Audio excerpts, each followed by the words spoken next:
નમસ્કાર મિત્રો, અક્ષર અકાદમીના online platform પર હું પ્રોફેસર ડૉક્ટર BC રાઠોડ આપનું હાર્દિક સ્વાગત કરું છું. મિત્રો, બંધારણની કલમોના પરિચય અન્વયે આજે આપણે કલમ નંબર 67ની જોગવાઈ જોઈશું.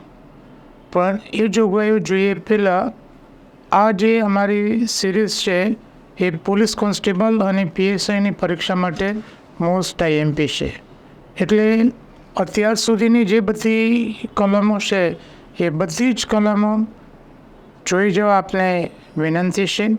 અને હજુ સુધી જો તમે અમારી આ યુટ્યુબ ચેનલને સબસ્ક્રાઈબ ન કરી હોય તો ચેનલને સબસ્ક્રાઈબ કરી લેશો, જેથી બંધારણની સંપૂર્ણ વિગતો તમને પરીક્ષા સુધીમાં મળી શકે. જોઈએ હવે આપણે કલમ નંબર 67ની જોગવાઈ. હા, અનુચ્છેદ 67. તો આ જે કલમ છે એમાં ઉપરાષ્ટ્રપતિના હોદ્દાની મુદત આપી છે કે કેટલા વર્ષ સુધી એ કામ કરશે. ઉપરાષ્ટ્રપતિના હોદ્દાની મુદત હોદ્દો સંભાળ્યાની તારીખથી 5 વર્ષથી રહેશે. પહેલો મુદ્દો છે કે હોદ્દો સંભાળે એ તારીખથી 5 વર્ષ સુધી. નંબર 2, ઉપરાષ્ટ્રપતિ રાષ્ટ્રપતિને સંબોધીને રાજીનામું આપી શકશે. આ કોઈક વાર બીજો પ્રશ્ન પરીક્ષામાં પૂછાય છે કે ઉપરાષ્ટ્રપતિ પોતાનું રાજીનામું કોને આપે છે? રાષ્ટ્રપતિને. અને રાષ્ટ્રપતિ પોતાનું રાજીનામું કોને આપે છે? ઉપરાષ્ટ્રપતિને. આ ધ્યાનમાં રાખવાની વિગત છે. હા, એમને હોદ્દા પરથી દૂર કરો.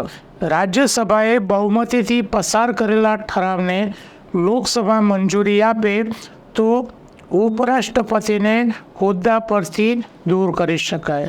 કલમમાંથી ત્રીજો પ્રશ્ન કે ઉપરાષ્ટ્રપતિને હોદ્દા પરથી દૂર કરવાનો પ્રસ્તાવ સૌપ્રથમ કયા ગૃહમાં લાવવામાં આવે છે? રાજ્યસભામાં. અને રાજ્યસભાના ઠરાવને લોકસભા મંજૂરી આપે તો ઉપરાષ્ટ્રપતિને હોદ્દા પરથી દૂર કરી શકાય છે.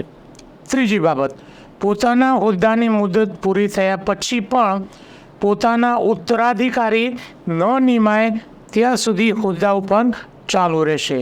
ધારો કે ઉપરાષ્ટ્રપતિની મુદત પૂરી થઈ ગઈ અને નવા ઉપરાષ્ટ્રપતિ ન નિમાય ત્યાં સુધી હોદ્દાની મુદત પૂરી થઈ ગઈ હોવા છતાં એ હોદ્દા ઉપર ચાલુ રહેશે.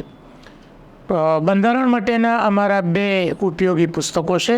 ભારતનું બંધારણ અને રાજ્ય વ્યવસ્થા, વન લાઇનર અને MCQ સ્વરૂપે છે. કોન્સ્ટેબલ અને ઝડપથી તૈયારી કરવા માટે ખૂબ ઉપયોગી પુસ્તક છે. ડિટેલમાં અભ્યાસ કરવા માટે ભારતનું બંધારણ અને રાજ્ય વ્યવસ્થા પુસ્તક છે. આ ઉપરાંત અમારી 2 ટેલિગ્રામ ચેનલ છે. BC રાઠોડ કરંટ અફેર્સ, જેમાં રોજનું કરંટ અફેર્સ મૂકવામાં આવે છે. માસિક કરંટ અફેર્સ દરરોજની 10 થી 15 જેટલી પોસ્ટ અને 2-3 જેટલા ફ્રી વિડીયો એમાં મૂકવામાં આવે છે. આ ઉપરાંત ગૌરવંતી ગુજરાતી જે ટેલિગ્રામ ચેનલ છે એમાં ગુજરાતી ભાષા, સાહિત્ય અને વ્યાકરણને લગતી પોસ્ટ મૂકવામાં આવે છે. હજુ સુધી જો તમે અમારી આ બંને ટેલિગ્રામ ચેનલમાં ન જોડાયા હોય તો એમાં જોડાઈ જશો. વધુમાં આજનો આ વિડીયો આપને પસંદ આવ્યો હોય તો લાઈક કરીને શેર કરવાનું ભૂલતા નહીં. અને અમારી આ યુટ્યુબ ચેનલને સબસ્ક્રાઈબ ન કરી હોય તો એને સબસ્ક્રાઈબ કરવા વિનંતી છે.